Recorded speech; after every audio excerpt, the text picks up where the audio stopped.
urgent. You have to stop ringing me here, please. No. She's upstairs, in bed. Look, I said I'll do it, and I will, in my own time. Now, please, stop ringing me here.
Tell Hester I'll take breakfast in the study this morning, please. Yes, sir.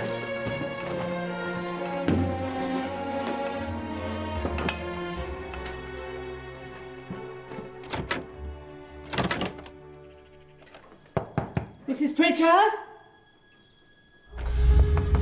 Mrs. Pritchard? Mrs. Pritchard? Mary? Mary! Mary!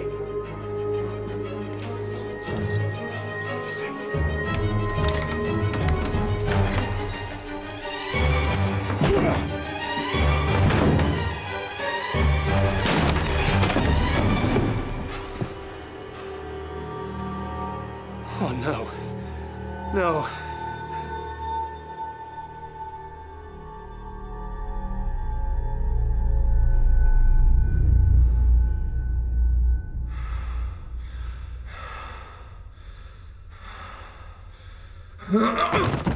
George? George?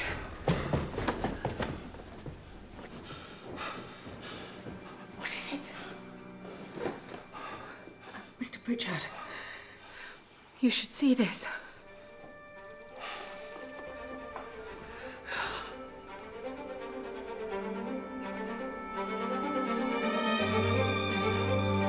Look at the geraniums.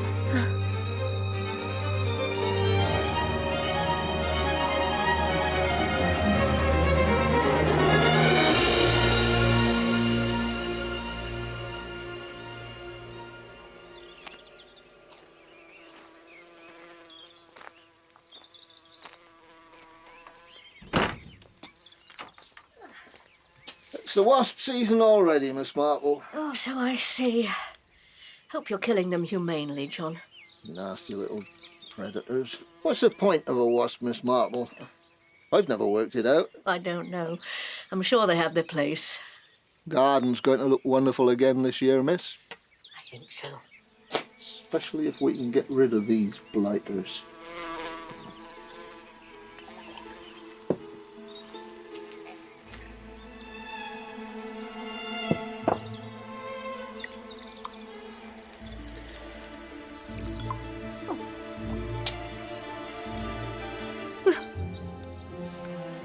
Are you all right, Miss Marple?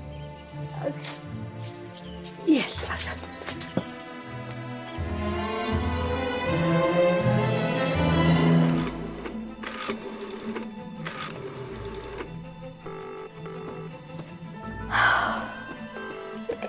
Hello. Hello, yes. I wonder, is it possible to speak to Detective William Somerset? Yes, I believe he has a hearing in front of the Old Bailey today. Your name, please? Yes, my name is Jane Marple. One moment, please. Detective Somerset, there's a telephone call for you, sir. It's a Miss Jane Marple. Oh, for goodness sake. No, I don't want to talk to her. Tell her to go away. I've got a murderer to hang. Only put it more politely than that. He won't come to the phone. Perhaps you could call back later, madam. Goodbye. Oh, Jane. Jane.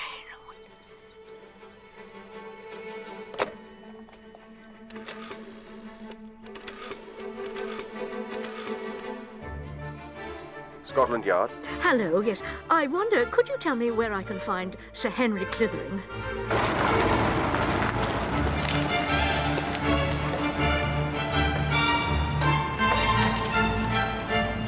I'm terribly sorry, but as I've explained to you, this is a gentleman's club.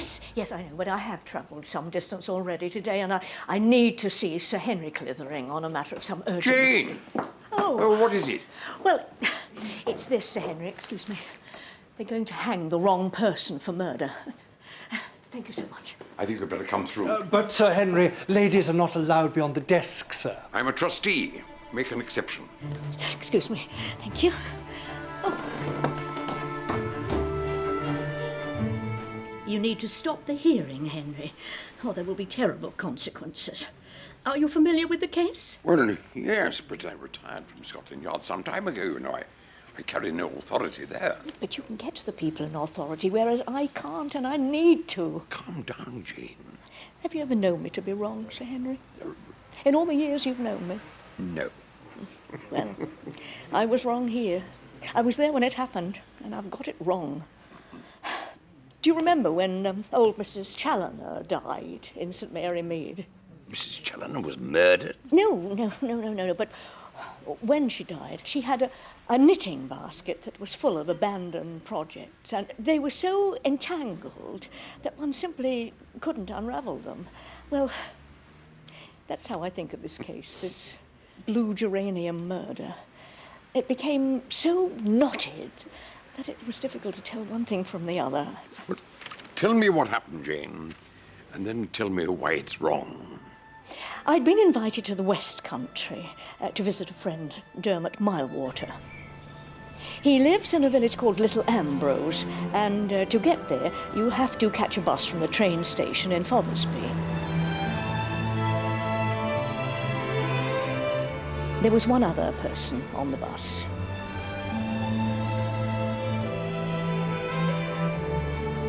And he was in a mood to talk. I love nature, don't you? I love the bareness of the trees and the clouds. Yes, I do.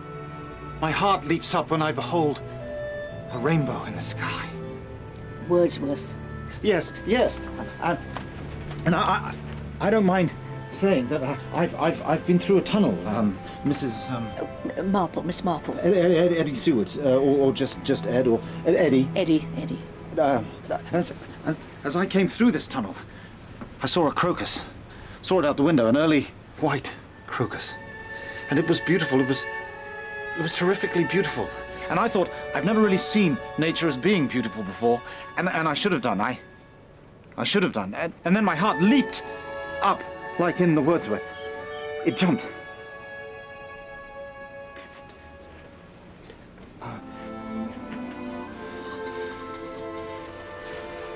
Do you think God is in nature, Miss Marple? I think he is. I think he shows us how terrifically beautiful the world could really be. Are you going to Little Ambrose, Mr. Seward? I'm going to force the moment to its crisis. What moment to what crisis? And surrounded by such beauty, I feel I will. I feel I can do it, yes. Yes.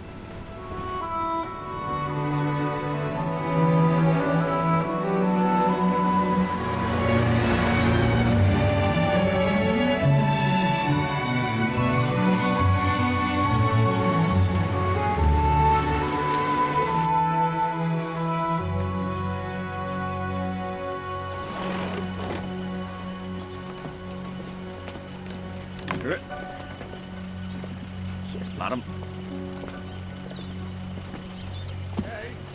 Jane! Oh, I'm sorry I'm late. No, not. But I come bearing gifts. Oh, yeah. Beautiful, thank you. Well, it's been too long, Jane. Yes, it has. Excuse me. Mr. Seward, do you know where you're going? Yes. Thank you. It's a beautiful village.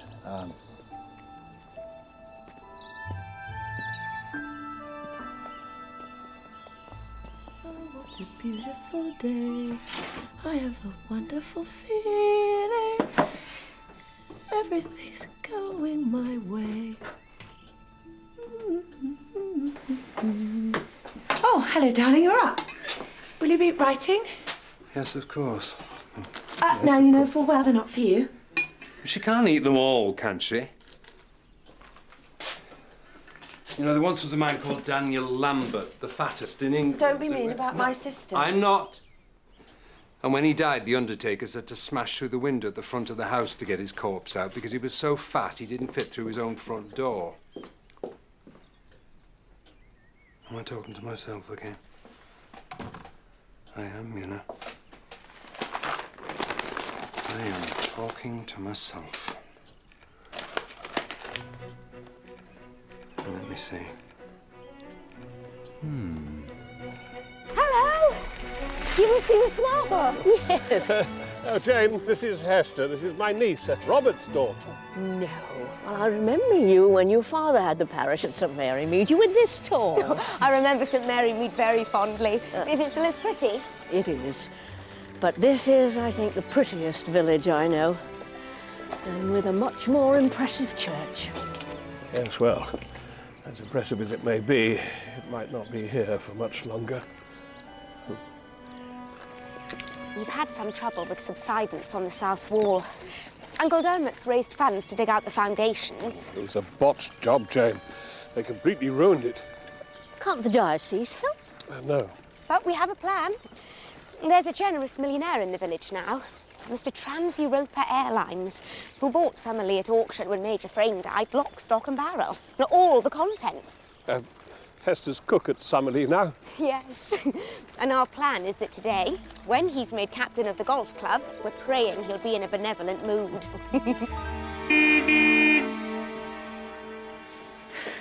Where is she for? George, she said you can honk the horn all you like, but it's giving her a migraine. Well, I've only honked it twice. And anyway, she's decided she's not going to come. Why not? Yeah, let me help you on your bike. No. Thank you, George. She's had her horoscope read this morning over the telephone. Oh, no. She wants you to ring Dr. Frayne. Things are going to fall apart today. That's what he said. It's a black day. The moon is in Mars or something. He said they were omens. Omens, George. Pass me the chocolates. Where are they? He said I should stay inside or bad things will happen to me. Not these, the truffles, you useless woman. And we should all stay here. No golf. Stay here in this sanctuary with me. Except you. You can go wherever you like, Nurse Copling. You're annoying today. I hope bad things happen to you. Darling, you said you were looking forward to going to the golf club. You were going to wear your new dress, which everyone was going to admire. Darling, they're expecting you. Yes. They're expecting me to lie dying on the floor so they can stand around laughing at me whilst I lie dying.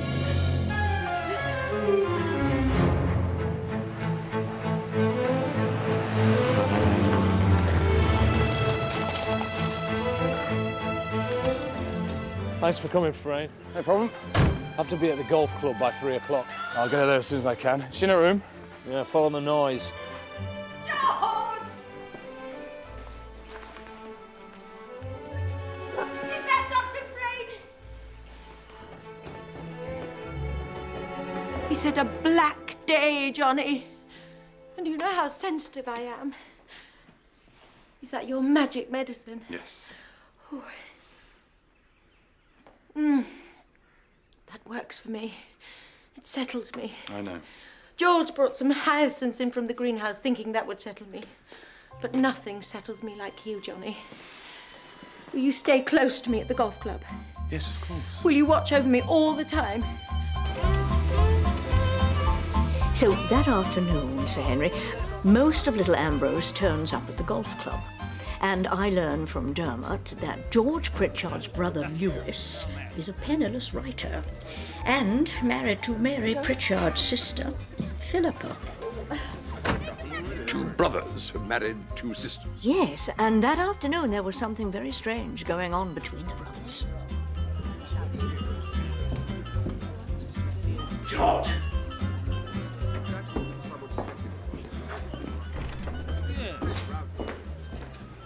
What happened to your nose? You need to give me 20 quid. I owe Pilger 20 quid. I haven't got it. Well, he did that to you? Yeah, I was walking here. He draws up in that car. He says things will get a lot worse if I don't pay up. Though you need any money, you're gonna have to go through Mary. No! Because she needs to know that the money's gonna get to her sister and not some bloody bookmaker. Oh, George. George. Are you really that much under a thumb? I know you like carrying a big wad around more than most people earn in a month. I know you can pay this. Huh.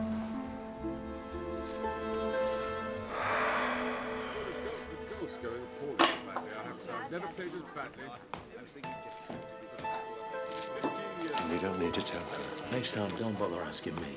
You go to Mary.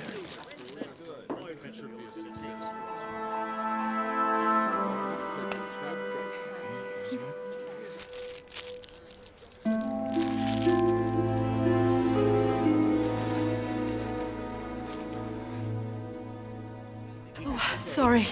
Sorry I'm late. Did you bring the fruit pies? No, I'm afraid I didn't have time. Oh, not to worry, not to worry. Just hope we've got enough to go around. Hazel's an artist, Miss Marple. We have to allow her a little dreaminess. Hello. Jane Marple. Nice to meet you. Are all these people admiring my dress, Johnny? Yes, they are. And what was George speaking to my sister's useless husband about? Was it money? He handed over about £20 to be for the bookmakers again. Right. And where is George now? Where is he? He's with Reverend Marlwater. Is he? Well, I bet I can tell you what that's about. The cost, well, it escalates every day. Well, the diocese think that they could make funds available by the end of the year, but at that time the whole thing could have collapsed completely. I hope it does, the miserable place. Darling. How much are they after this time, George? I mean, you people are shameless. We have been back here 2 years, and already we've forked out to redevelop the golf course, the cricket pavilion, dig out the culverts. It's like being stuck in a nightmare village of Oliver Twist, going more, more, more. Well, come on. Tell us how much you've cost by messing up those renovations. Well, it's in the region of... Because you're not going to get any. And I'll tell you why. Because I hate that miserable little church. I hate the way it denies the true old patterns of the world, the horoscopes and the auras and all of the true things. I hate the way it bores people to death every Sunday through this little failure of a preacher. Oh, ask everyone here. They all think you're boring. They all think you're a waste of space. So no money.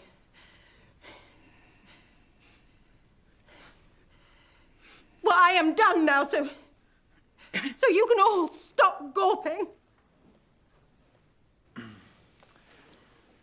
Should we go outside to perform the ceremony for the new captain?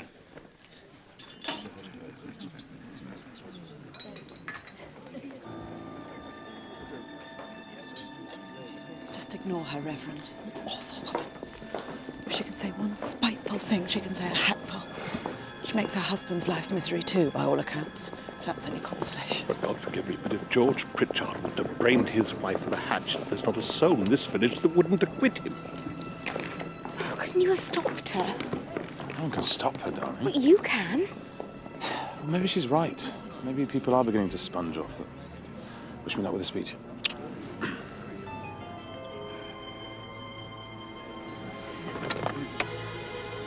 Ladies and gentlemen, since George Pritchard came to Little Ambrose and bought Summerley from my late father, we've a lot to thank him for. The cricket pavilion, work on the back nine, and many other small projects that have improved our community are down to George's generosity. So it's a pleasure to invite him to accept the captaincy of our club, taking over from the many years' service of my father, and to perform the ceremonial drive off the first tee. Let's see if he can beat our captain's record, held by our ladies' captain, Mrs. Hartop, at 183 yards. Phenomenal distance, considering she's a woman. I'd do well to beat that. Louis, see your kids out spotting? Yeah, they're down there. You've been very optimistic.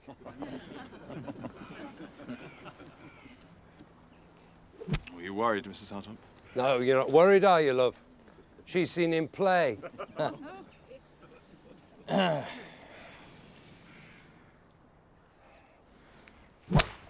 Oh! And it's the trees by the river.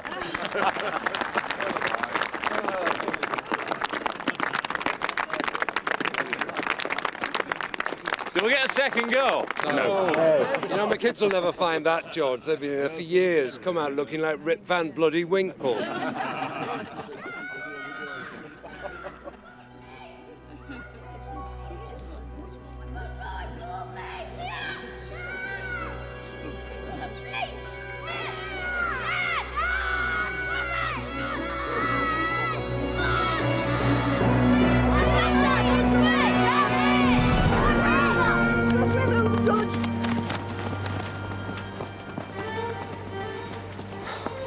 Oh, God. Quick, Is he dead? Come here. Come here, Michael. to the mum.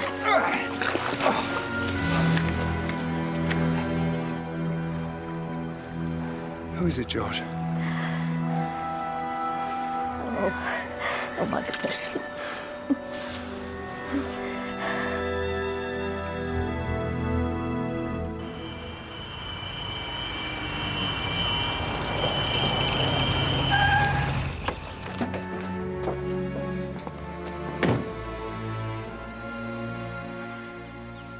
Brute force. Scratches on the neck to indicate a struggle. I'd say the murderer was a man, wouldn't you, Doctor? I'd say a man.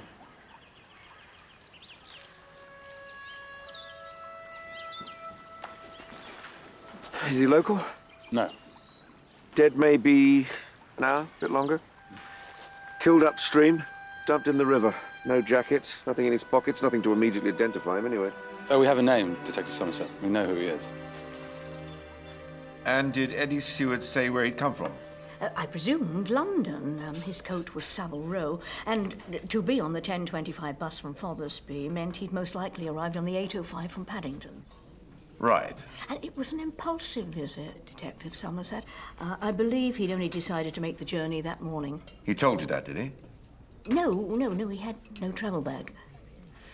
And did he say why he was headed to Little Ambrose? Yes, he said he was here to force the moment to its crisis. Oh, well, that could mean anything. No, it's from a poem about a man called Prufrock, who was trying to summon up the courage to ask a woman to marry him. Is it? Now, Inspector, I couldn't help noticing when I saw the body that the bottom half of the tie that killed him was missing. Well, you had a good look, did you? Well, you can learn so much if you're lucky enough to see the body. Can I just ask, if the other part of his tie was found on or near him? Well, that's a police concern, Miss Marple. Yes. Inspector, it seems you've just had a phone call from a certain lady who would like to see you rather urgently. And the scratches on his neck, I wonder, were they made by the dead man or by a possible assailant? Again, Miss Marple, that's a matter that should only concern the police. And what's the name of this certain lady? Mαίrη Prítsarντ. I suggest you wear a helmet. This was death foretold. No one took me seriously, and it's about time you all started. I don't want those pills. I want your magic, Dr. Frayne. You know I can't take pills without mayonnaise. Mrs. Pritchard, I was told you had something urgent to tell me. That's what she said. I'm being burgled. You are not being burgled. Jewellery goes missing from this room. Yes, it does. My emerald ring, for one. That diamond brooch. Snuff boxes from the hall table spirited away.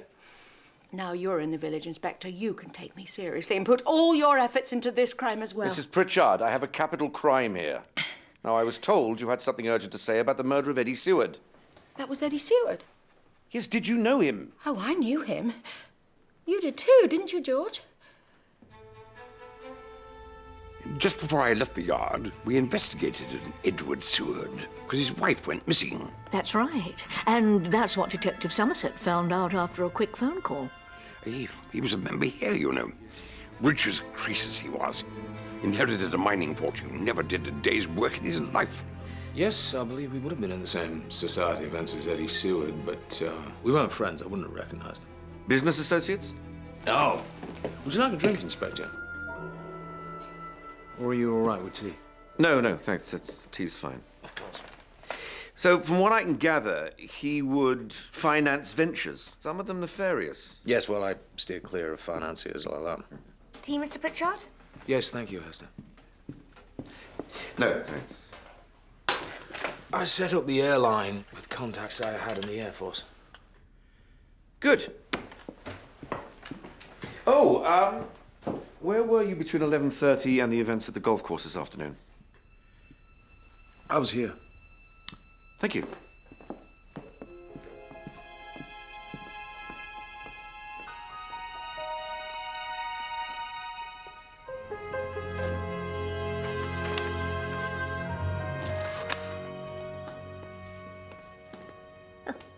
Hello. I've been looking for you.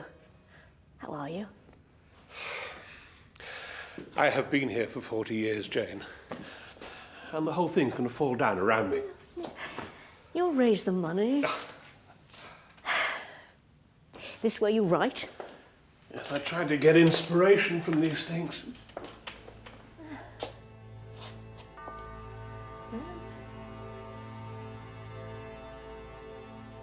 Oh, 7 deadly sins. Yes, and I think we all know who gluttony is. Oh, I try to see the good in people, Jane, but that woman has not got an ounce of it in her, never has had. Someone ought to teach her a lesson. Dermot. No, I mean it.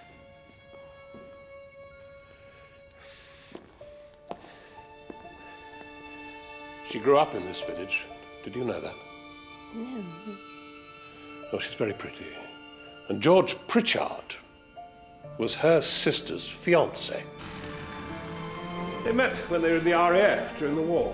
And Philippa was so in love with him. I've never seen anybody so in love. And Mary stole him. This is George. Hello. She broke her sister's heart. Philippa married the other brother out of desperation, I suppose. I don't know. And Mary has been such a terrible wife to George. I mean, she makes him live here so that she can play the lady of the manor when he needs to be in London. She bullies him. She bullies everyone. I think Eddie Seward deserved to die. That's a terrible thing to say. We knew him in London, Philippa. He was a piece of work. Drunk and violent. How do you know that? I met his wife, the one who disappeared. When? At one of those hideous balls in Park Lane where everyone dresses up as if Edward VII was still on the throne. Are you all right? Penelope Seward. She was quiet, didn't want to talk, but she was angry. She said she couldn't go back to the ball because she had a huge bruise on the side of her face where he'd hit her. Oh, and that wasn't the worst. She had scars on her arms where she said he'd stubbed out his cigars when he was drunk. She said if she stayed one more day with him... I'll kill her. Now maybe she has. Oh, Mary. Obviously, the discovery of Eddie's body had spread unease through the village that night. Put the pans in the kitchen, children, and it's straight to bed. Hi, Dad. Hello. Hello, Daddy. It's nice sound. It's what I like to hear. How's the book going? Going fine. Dad, who do you think you're about, man? Look, children, don't mess... Can you just take these pots off the table? Well, if you go and put your pyjamas on, I'll be up in a minute. I'll take that. I'll take that.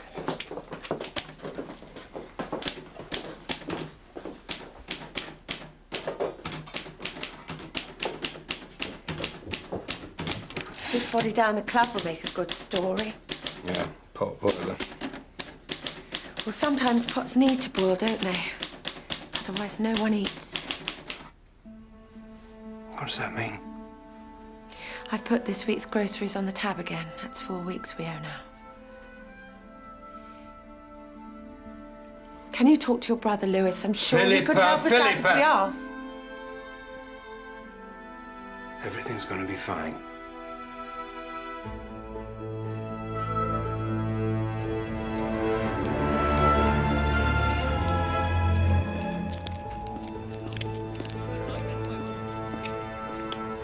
£20, but I don't want to pay it off yet. I want you to put this on Flavius the Great, toaster, 2:15 tomorrow. Do you know your history? Flavius, named, I presume, after Flavius Belisarius, was the only Roman general who never lost a battle. He never lost.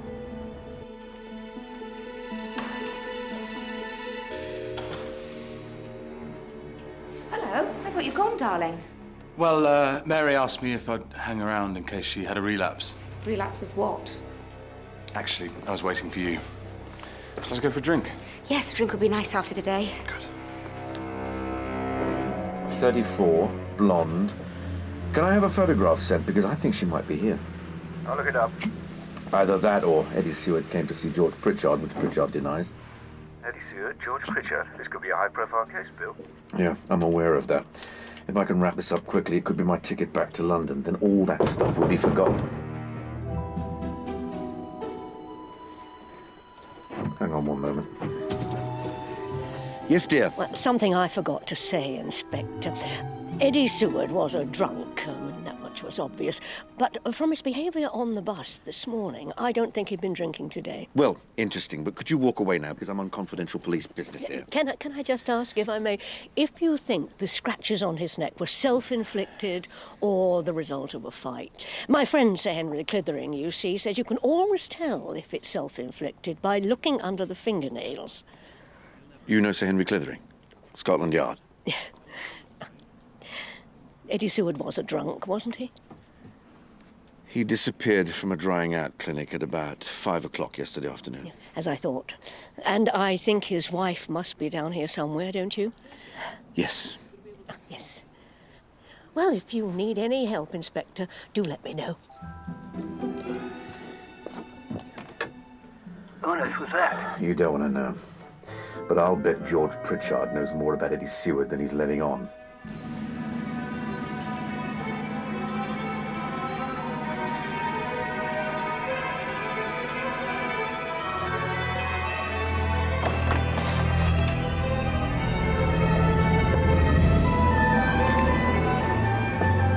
Sir Henry? There you go. So, both you and Somerset were right. Penelope Seward was at Little Ambrose. Yes, but wait, I have to tell this right. And this is where it becomes tangled. Like Mrs. Challoner's wool, remember? Mrs. Challoner's wool? Because the next morning, while the whole house was out, Mary Pritchard had a visitor. Now, whenever she heard of a new mystic or fortune teller, she couldn't resist arranging for a reading. The one she had scheduled to call that morning was a fortune teller who called herself Zarida. Zarida, come in. Come in. Yesterday, I had the most horrific horoscope, and it all came true. I am so in tune with the spiritual... I cannot come into this room. I feel evil and danger. What are they doing here? Blue hyacinths are a warning, Mary Pritchard. If you see blue hollyhocks, they will mean danger. Danger. And blue geraniums will mean your death. I'm going to die. You're not, darling. Warning, then danger, then death. You certainly got your money's worth this morning, didn't you? I was foretold Eddie Seward's death. Now I've been foretold my own. Look, you don't get blue hollyhocks. They're pink and they're yellow. So I think it's fair to say that you're going to be with us forever, Mary. No, blue has always been repellent to me, George. There's a pity food isn't blue. Who brought the hyacinths in? Mr. Pritchard. Now, are you going to host the drinks tonight? You know, I've got the golf lot coming round. I think I might be dead by this evening. Enough! Enough of this spiritual poppycock! George. And the crackpots that you listen to! I hate this, Mary, I hate it! Everything I've ever done, you've ruined. You ruin every day of my life. I'm scared, Georgie. Well, I'm not scared of you anymore. Now, you stop this nonsense. You get out of bed, you go downstairs, you host this evening, you do it well, because I'm warning you, I've had enough!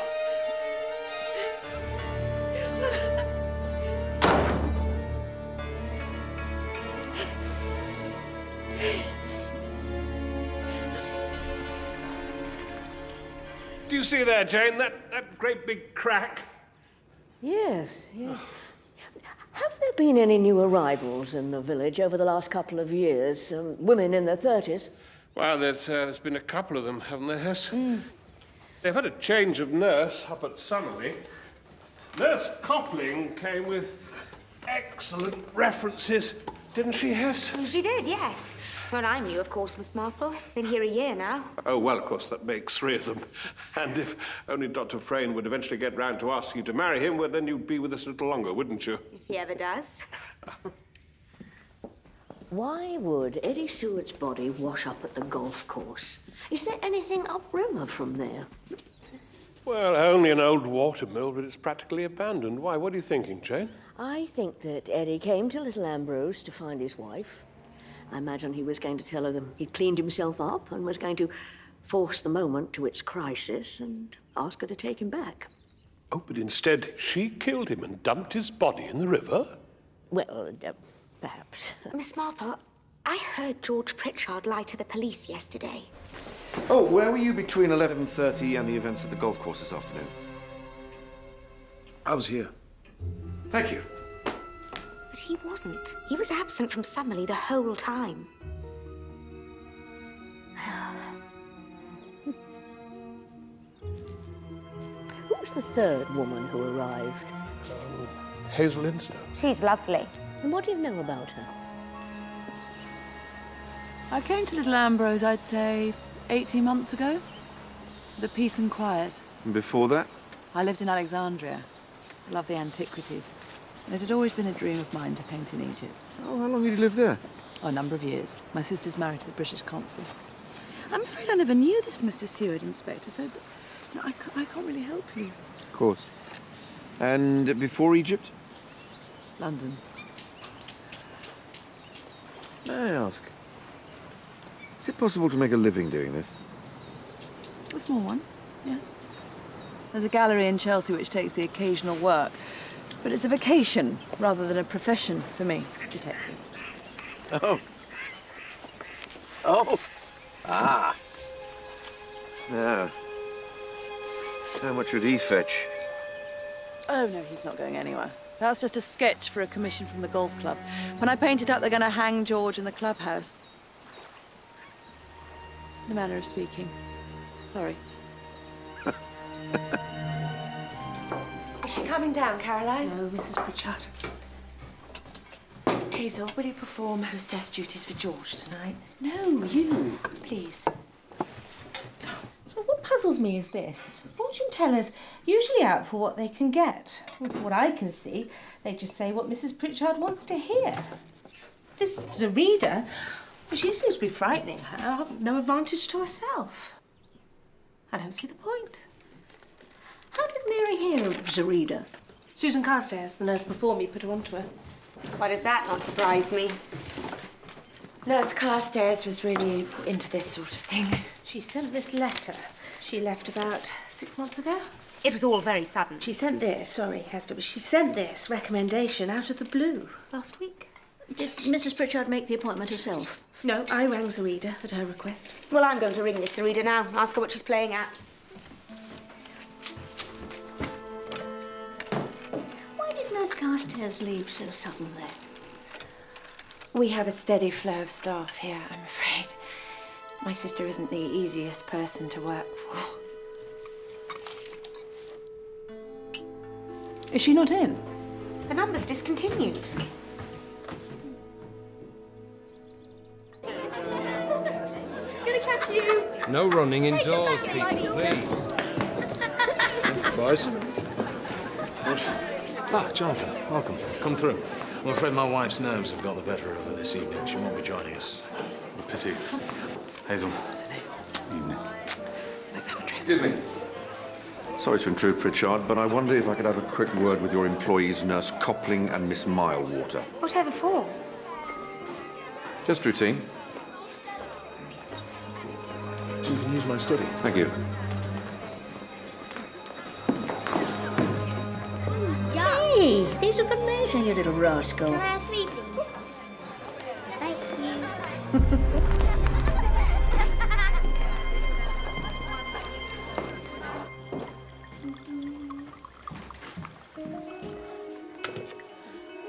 Mrs. Pritchard, I took a bottle of Dr. Frayn's magic medicine from your sister's bedroom. Whatever for, Caroline? You should taste it.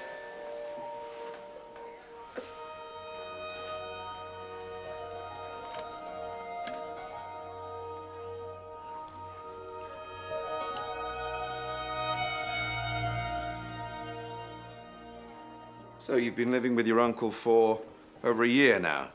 That's right. And where did you live before? What was the address? Strathleven Mansions, Bayswater. Did you live alone? Were you married? I'm not married, no. You don't think I'm that dead man's wife, do you, Inspector? It's just procedure, miss. Have you played the new chorus yet? I think Mrs. Pritchard might need to see you, Doctor. Excuse me. Thank you. I'm afraid I must have a cab also. You're a novelist, aren't you, Mr. Pritchard? That's right, yeah. How is the book going, Pritchard? You've been working on that for as long as you've been here, haven't you? It's a very long book. What's it about? Well, it's an historical novel. It's based on The Princes in the Tower. In many ways, it's the best story Shakespeare never wrote. Didn't he? Yes, what we don't tell Lewis is Shakespeare did actually write it. He didn't. He referred to it. He didn't dedicate a whole work to it. And what would you know about Shakespeare anyway, George? Nothing. You're right, of course. Is everyone all right for drinks? Thank you. Lewis is nearing the end of it now, actually, Reverend. Excuse me. Yes? Were you sweet talking to the policeman? Yes. We found it by the river. We were making a den. Well, very good. Oh, Inspector. Yes.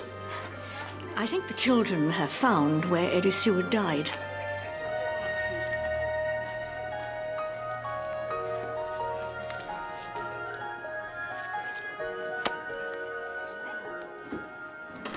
Mrs. Pritchard's asked if it's Dr. Frayn, if it's possible to have a tray of food sent up.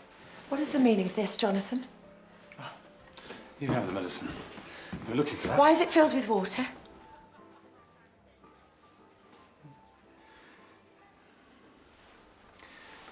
Because your sister's not ill, Mrs. Pritchard. She is ill. Oh, she is, Doctor. Oh, she's nauseous every day. She has had a succession of viruses and she catches everything going. The only sickness she has is in her head, nurse.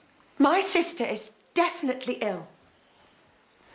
And therefore the treatment that makes her feel better is also in her head. There's been something seriously wrong with Mary for years, Dr. Frayn, and specialists have not been able to get to the bottom of it. And the only thing wrong with her is that she overeats. And that's as much the fault of people like you who pander to her every taste with ridiculous amounts of food, Philippa. She's lost her confidence, she's become agoraphobic, and she imagines all kinds of ailments in order to keep your attention.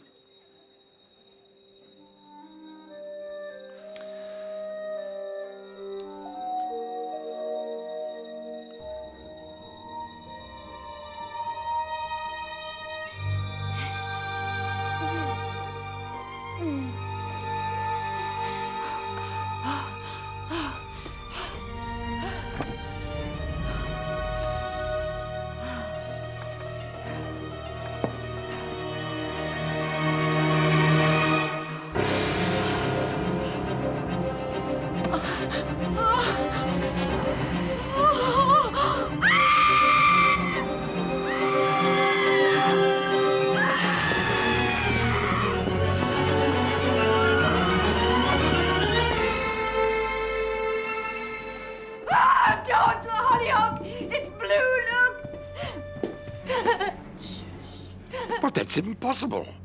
The hollyhock on the wallpaper turned blue. Well, that's what Mary said. By the time they'd calmed her down and got some sense out of her, the hollyhock was pink. Which particular hollyhock are we talking about? No, it was blue. I saw it turning blue. I am in danger. Just calm down. Oh.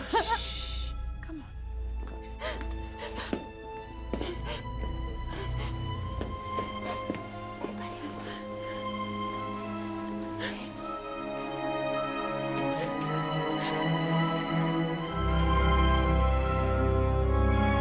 You mean she imagined it? Well, that's what people thought, but she didn't think so. And neither do I. Not now. I think someone was trying to scare that woman to death. What type of wallpaper was it? Well, that evening, Sir Henry, I tried to find out exactly where it was from. I designed it, Miss Marple. Oh. Yes, my sister was almost bedbound last summer. Didn't want to miss the garden, so had it brought into her room, as it were. And George commissioned me to design a wallpaper from the flowers in the garden. He was very specific about the flowers that he wanted. It's very adventurous. Primroses and buttercups and foxgloves and hollyhocks all blooming together. I call it blooming madness. Thank you, Hester. My pleasure, Philippa.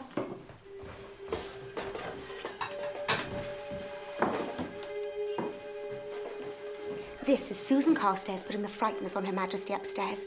I don't know how, but I'm sure of it. Huh, what? The previous nurse? What makes you say that? Because, and I didn't want to say this in front of Philippa, because, well, I think she still holds a candle for George Pritchard. Don't you, Caro? I do. But Nurse Carstairs definitely left Summerlee under a cloud. What sort of cloud? A saucy cloud. I was hanging around here one night. I wasn't being nosy, Jane, but let's say there was a bit of design to my hanging around because I had suspicions. Keep your head still. That's it. Sweet. Again. Sweet. Again.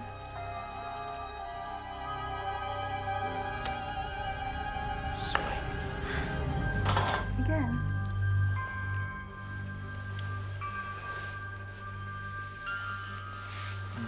She left soon afterwards, overnight. I think she saw George as a main chance. Saw herself as the second Mrs. Pritchard. And when George realised that, he got rid of her. Did Mary know of the affair? I don't know. But I reckon Susan Carstairs herself was the reader. And scaring the wits out of George's wife is her way of getting revenge.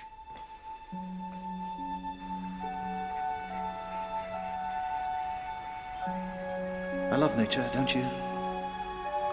I love the bareness of the trees. All right, thank you, children. If you could just go with the constable now. Go on now. Let's get you home. So, this is where he was thrown in the river. I wonder if he was killed here as well. Or took his own life?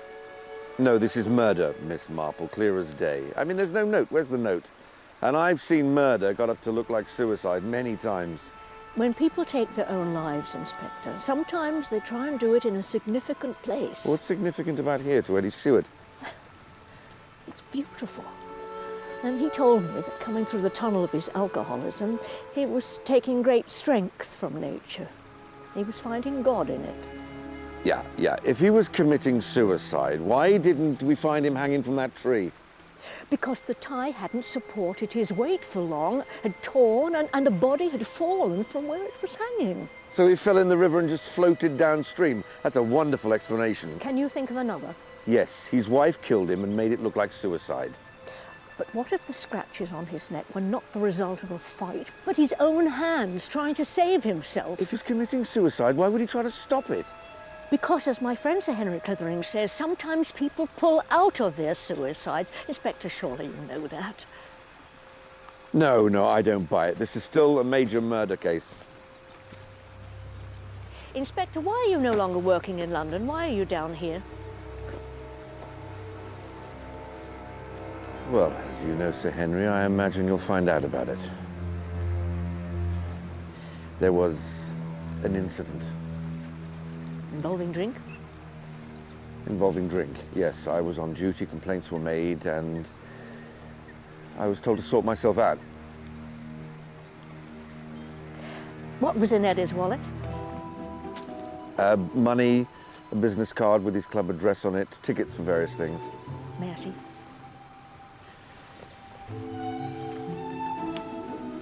I'm going to go to London, try to trace his movements between the time that he checked out of the drying out clinic and the time he came here.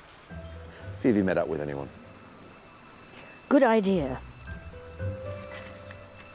Thank you. Inspector, I don't think it's connected to this, but I believe that someone is trying to scare Mary Pritchard.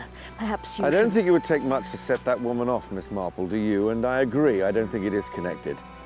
Magical flowers, I mean, honestly.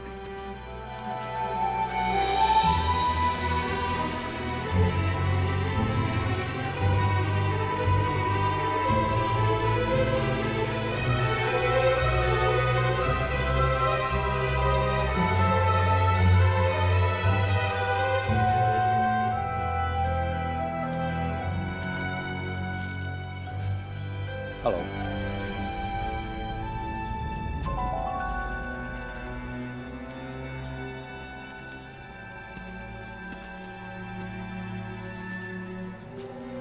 What's wrong?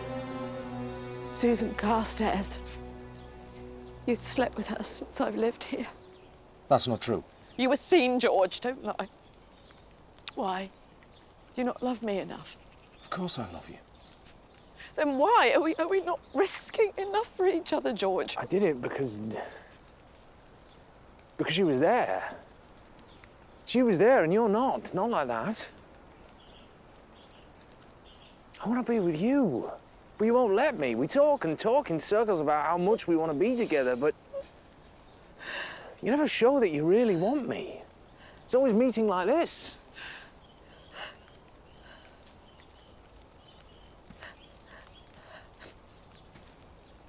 I love you.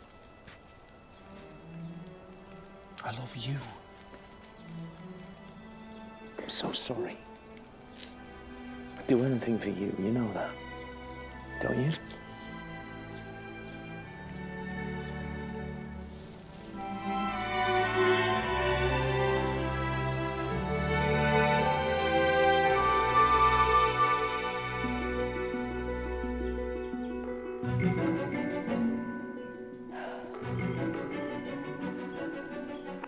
Hello? Oh, hello. Is that Fetty Place auction house? So, do you think I should go to the police, Reverend Marwater? Do you think I should tell them about Dr. Frayne and how he's failing in his hypocritical duties? Hippocratic. I think it's theft, Miss Marple, don't you? Charging them all this money for nothing but water. I'm so stupid, Philippa. It's Hippocratic after Hippocrates, the Greek physician. Not hypocritic. After everyone in this village. He won't be the first doctor to prescribe a placebo for a patient. And your sister feels better after the treatment, doesn't she, Philippa? It's just deceitful. When I was in the Air Force... Oh, here we go. Back when you were in the Air Force, when you met George. When you fell in love with him.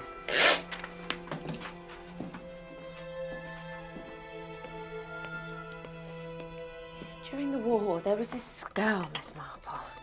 She used to do this placebo thing with the black market. She'd water down perfumes and whiskey and things. Pass off poor quality nylons for top brands. We used to call her the Wasp. You'd get stung if you went near her. She had this obsession with money. This voracious greed for it. And I think Dr. Frayne is the same. And I think he should be drummed out of the medical profession like the Wasp was drummed out of the services. Now, that looks good. Oh, it is, and it's not for you. So cheer Mary up.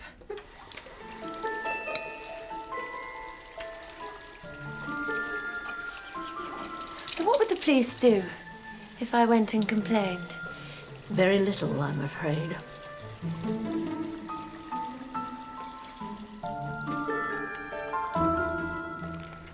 During the drinks yesterday, Did you go upstairs and talk to Mary? Well, you see everything, Jane, don't you?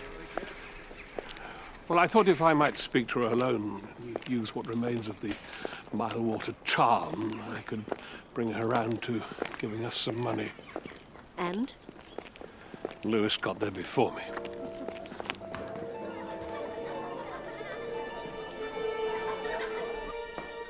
Well, if you don't give me the money, they're going to come back to the village. They'll hurt Philippa. They'll hurt our children. They're going to take everything we've got. Everything in that cottage is owned by George and me. You haven't earned a penny in your life. Well, the only way you'd be worth anything is if George and I die. You know, Mary, You are an evil bitch! Please go now. George! I'm going. George!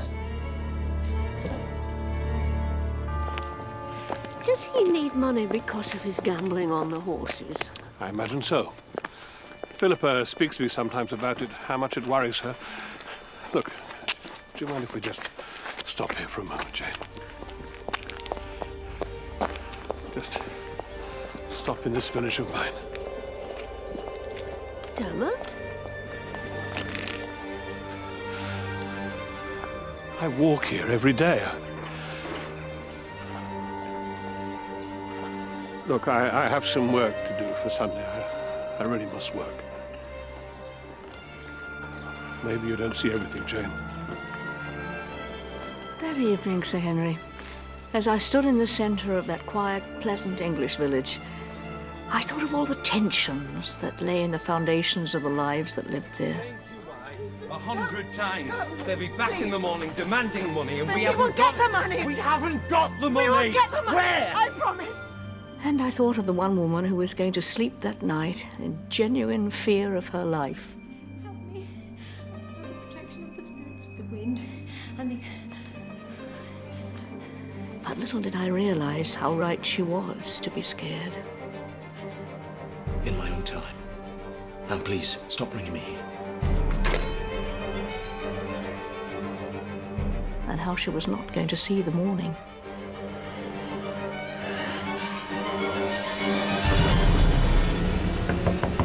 Mary! Mary!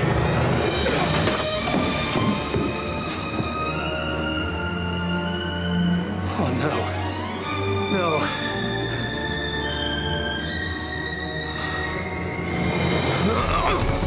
George?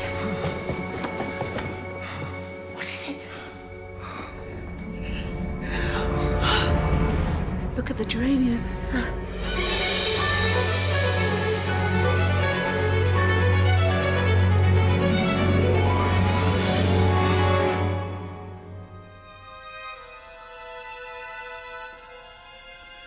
Well, at first sight, it's shock, syncope, which has caused the blood vessels in the nose to have hemorrhaged. You say one of the flowers on the wallpaper was turned blue? Well, it had. It's pink again now. I don't know, I don't think it was. Oh, this is madness. We don't know what we saw. Well, you've got to get that detective to investigate the fortune teller and Nurse Carstairs, Mr. Pritchard. There's something terribly wrong about the way she frightened your wife. Yes, thank you, Carol. Can you leave us alone, please? Well, there had now been 2 suspicious deaths within 36 hours, you see. As news of Mary's death raced through the village, people found themselves asking terrible questions.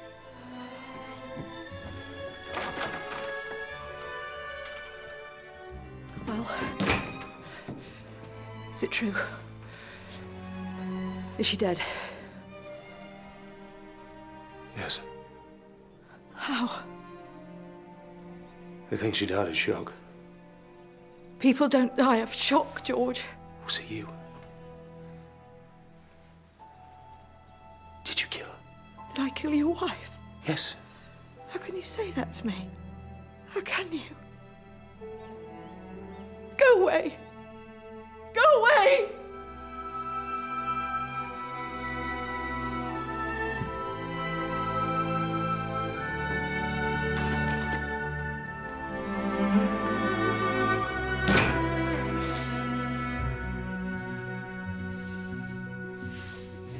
It was definitely blue, Jane, despite what George has said.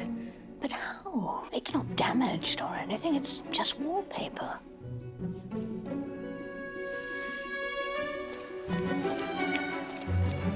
Everyone in Little Ambrose was thrown by the events of that morning, Sir Henry. Even Nurse Coupling. What am I going to do, Hester? You'll be all right. Well, this will make me unemployed again, and I thought it was going to be a permanent position. I know Mrs. Pritchard was difficult, but I felt at home here. I was making friends. You've still got those friends, Cara. We're not going to go away. No. Nursing must be a very peripatetic kind of life. Quite lonely at times. Have you been in it long? Well, I learnt my trade during the war, you know, when we all had to do our bit. I served over at Duxford, and then... Reverend, you don't look very well. Would you like to sit down? I'm sorry. Can I get you a glass of water? No, I'll do it. Must be something I ate. Where are your family, Caro? I don't have any, Miss Marple. Oh, have you a gentleman friend? No.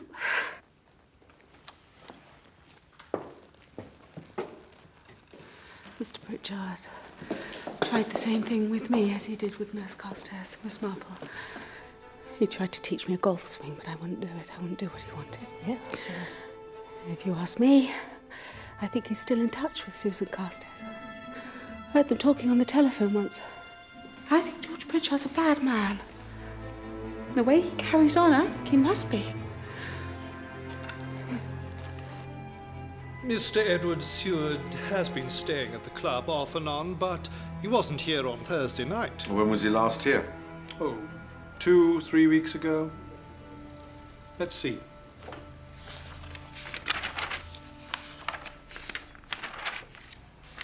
Whoa, whoa, whoa. Go back, go back.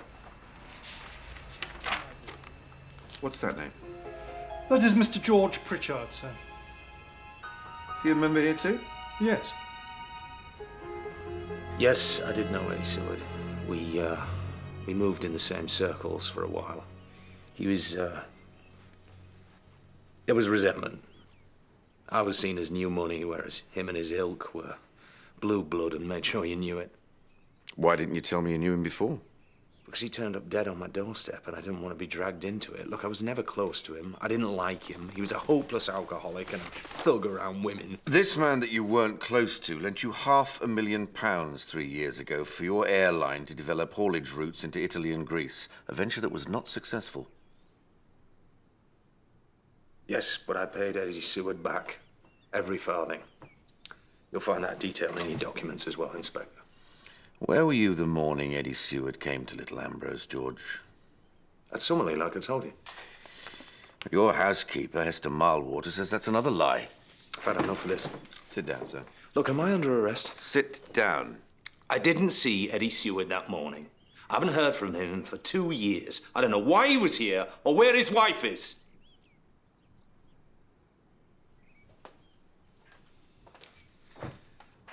I'm gonna have to ask you to leave, Inspector. My wife died this morning, and I have some things that I have to attend to.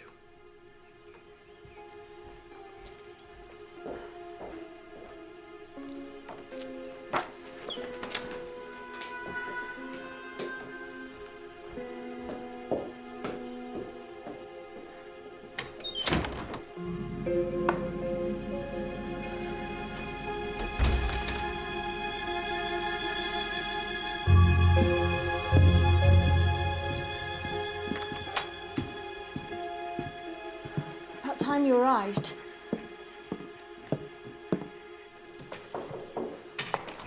Yes, hello? Oh, that's an excellent likeness, Hazel. Oh, you have a very distinctive style. Yes, people have often said that about the work, Miss Marple. And what, if I may ask, have been your favourite subjects? Well, I like portraiture, but my real love is, well, has always been nature. I like to think that you can see God in nature.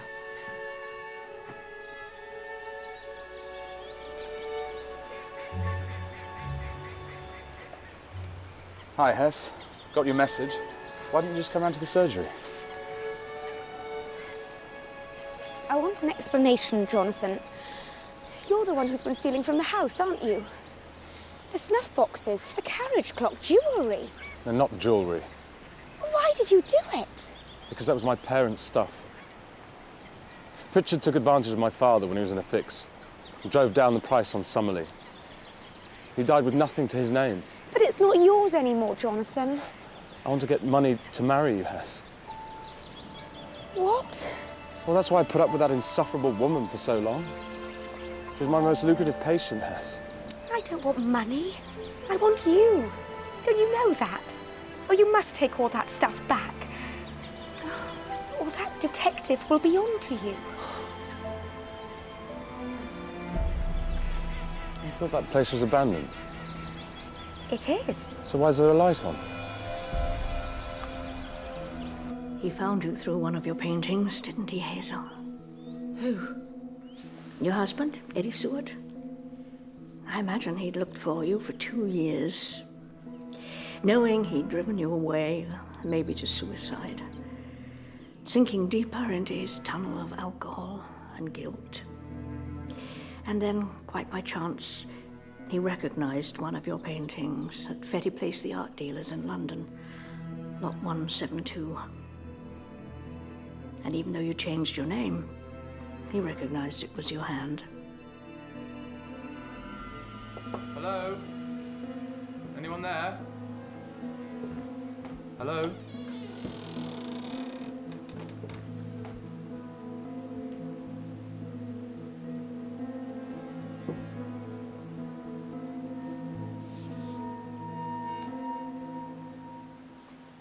Zarida.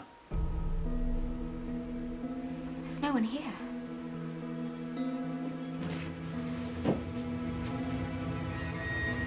Jonathan. Call the police, Hazel. If your husband found you here, it's only a matter of time before they do. They'll understand, Penelope.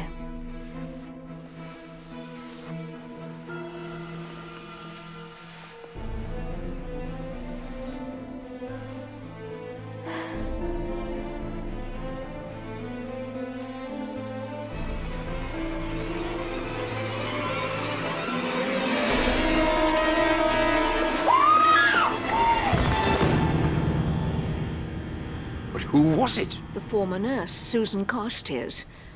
Pritchard's mistress. And 6 months pregnant, with George Pritchard's tie tight around her neck. She'd been installed in the mill house by George after he made her leave Summerlee. Detective Somerset found evidence that she had dressed up as Zarida. He found Mary's missing jewellery on her fingers, and he also found George's fingerprints all over the place. Suddenly, he had 3 suspicious deaths and 1 missing persons inquiry on his hands, all somehow tangled around George Pritchard. But how and why? I want you to keep everything you've seen to yourself. Can I rely on you both? Detective Somerset decided not to release news of Susan Carstairs' death, but to have George watched while he interviewed Hazel, who had just rung the police station and admitted she was Penelope Seward. News that was already round the village. Philippa. What? I suppose you've heard about Hazel. Oh, yes. Caroline and I were just talking about it. Caroline? Hello. Hello, Miss Marple. Oh, we think she must have had some kind of thing over my sister. Or Mrs. Pritchard recognized her as Penelope Seward. She recognized her, yes. We think she must have killed my sister somehow. I don't think so. I don't think Hazel's a murderer. Then who's been doing this, Miss Marple? Who else could have killed these people?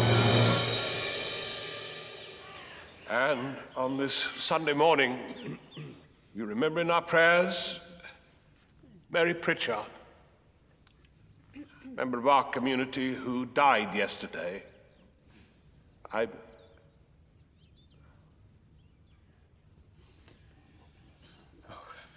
Forgive me for saying this. God teaches us that life is valuable. It's not to be wasted. God when he judges Mary's life, I fear will judge it to be wasted.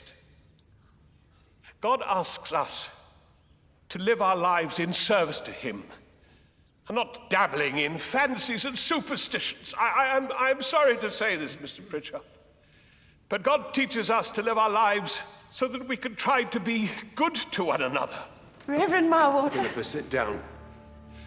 Human beings should not be mean and poisonous. I think she was murdered.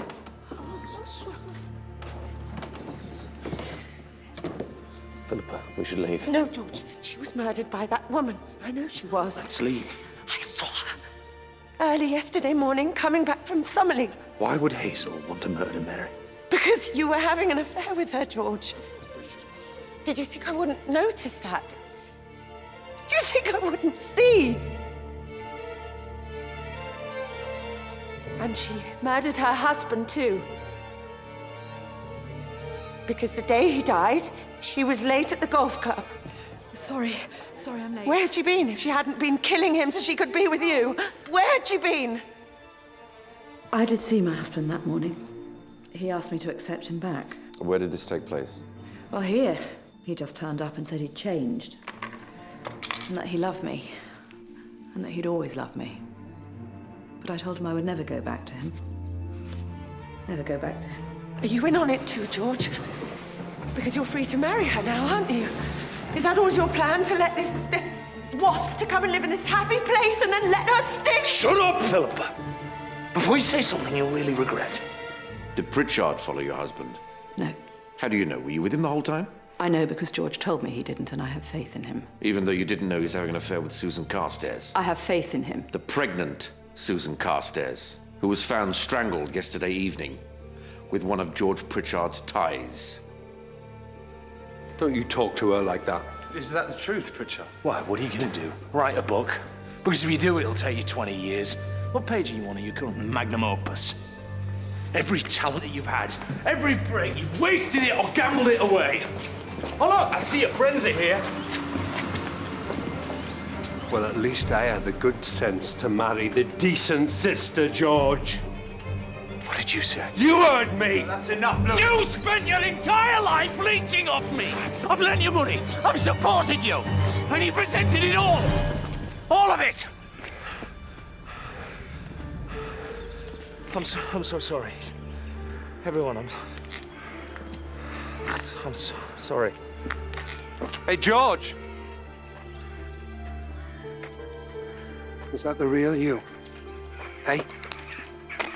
Here. Take it. Take it. Take it all. Pay for your debts.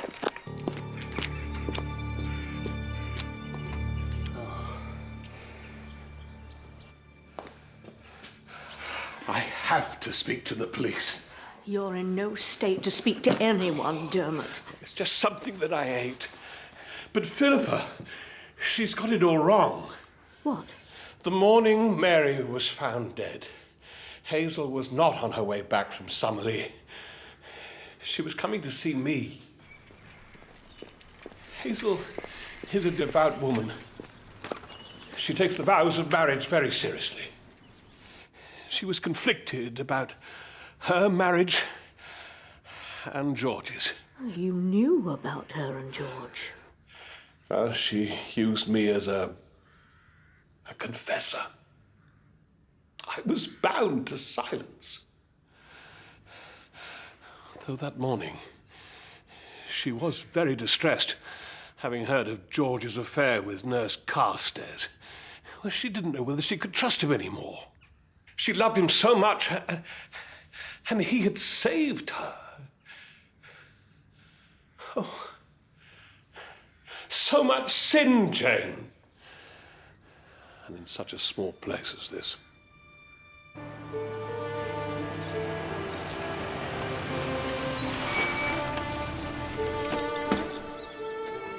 Where are you going? To find you. Are you lying again? Before the police arrive, I need to hear the truth from you, George. You painted the wallpaper. You designed it. You did some sort of trick. Did you kill Mary and Eddie? You just had to be a bit more patient, that's all. I would have come to you. I would have taken care of you. I promised I would. I'd have found the strength to leave Mary. Did you kill Susan Carstairs? What? They know she was a reader. Just tell the truth.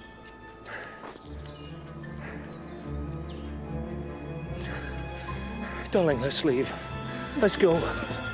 Let's go. Let's go in the houses. Come on. Come on, come on.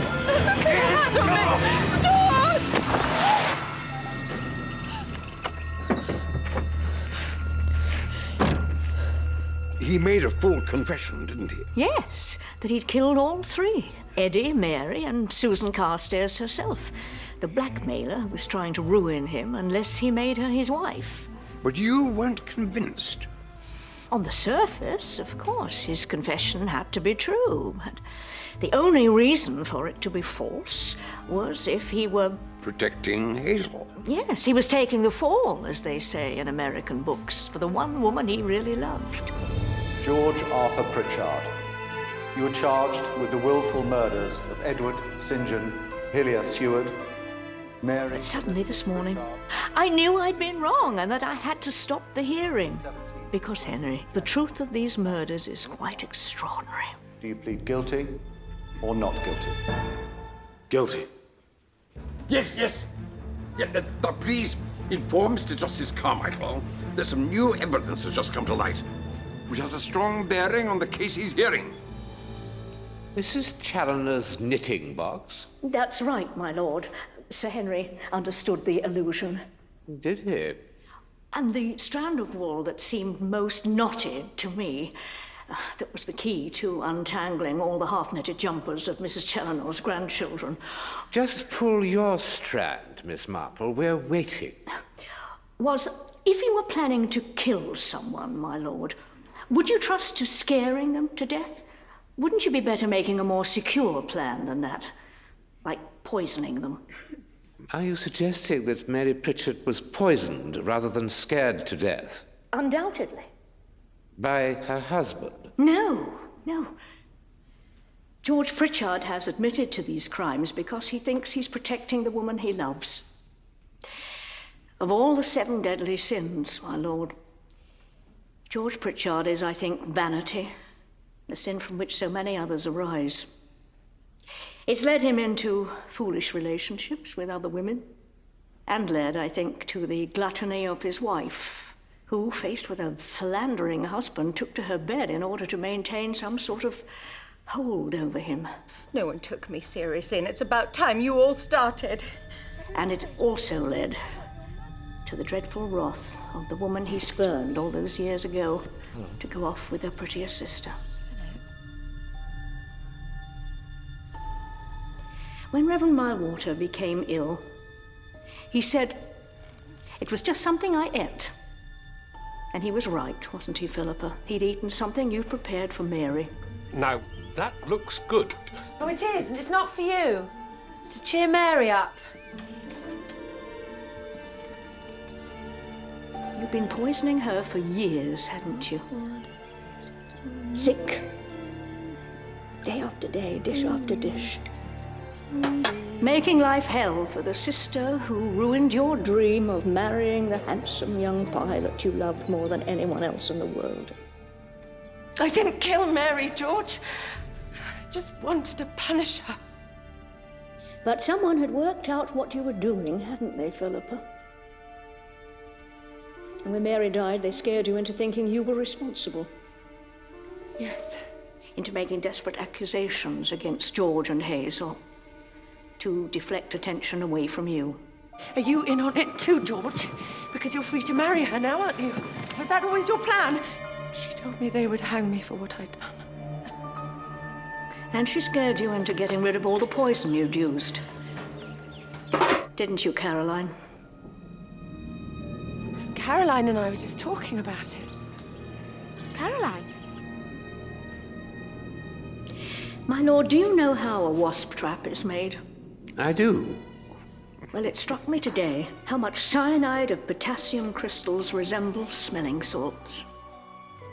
What do you mean? I suggest, my lord, that Caroline Coupling made Mary desperately anxious through her performance as Zoraida, the fortune teller.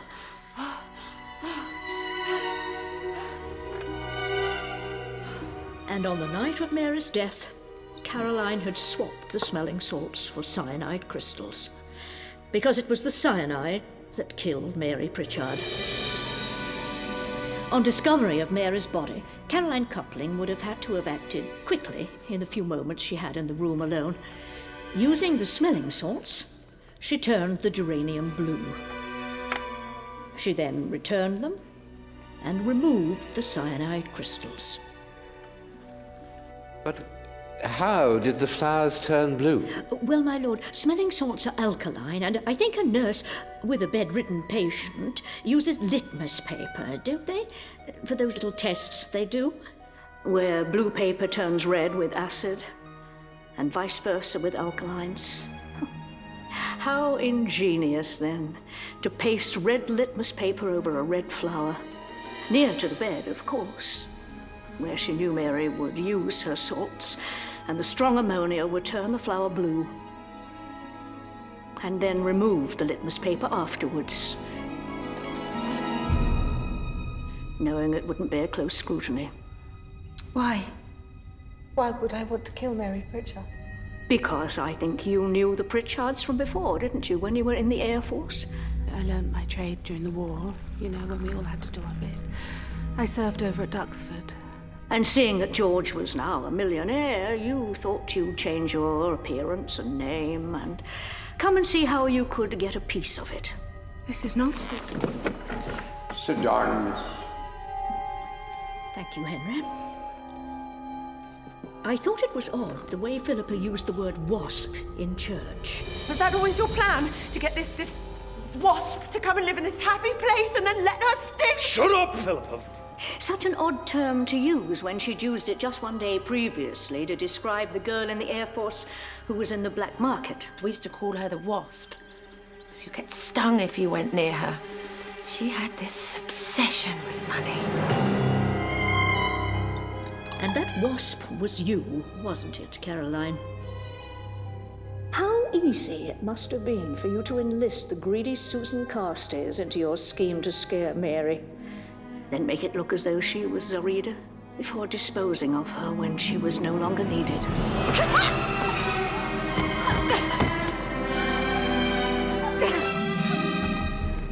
To further incriminate George Pritchard in the string of deaths. She wanted money. She said with Mary dead and George hanged, Lewis and I would inherit the lot. And she wanted half of it, otherwise she'd tell the police I'd poisoned her. That is a complete lie. You cannot deny it. You said you'd worked hard and had nothing. You deserved it. You deserved the money. Because you are envy, aren't you, Caroline? You saw George Pritchard's wealth, and you wanted it for yourself, whatever the cost.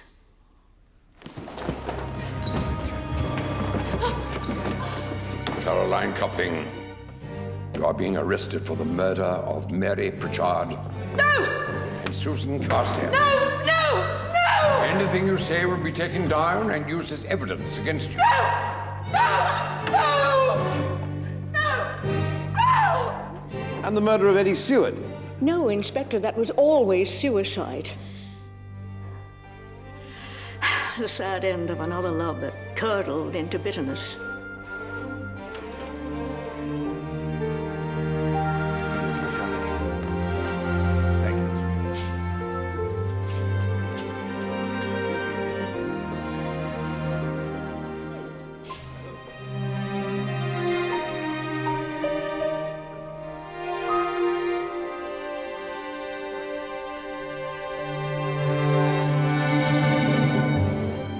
Well, Jane, I must come and visit you next time. Visit the wasp traps. Be lovely to see you. Are you all right, Miss Marple? Yes, it's just been quite a day. Well, as you said to me once, Jane, nothing's settled until it's settled right. No, it isn't. Well, goodbye, Jane. Goodbye.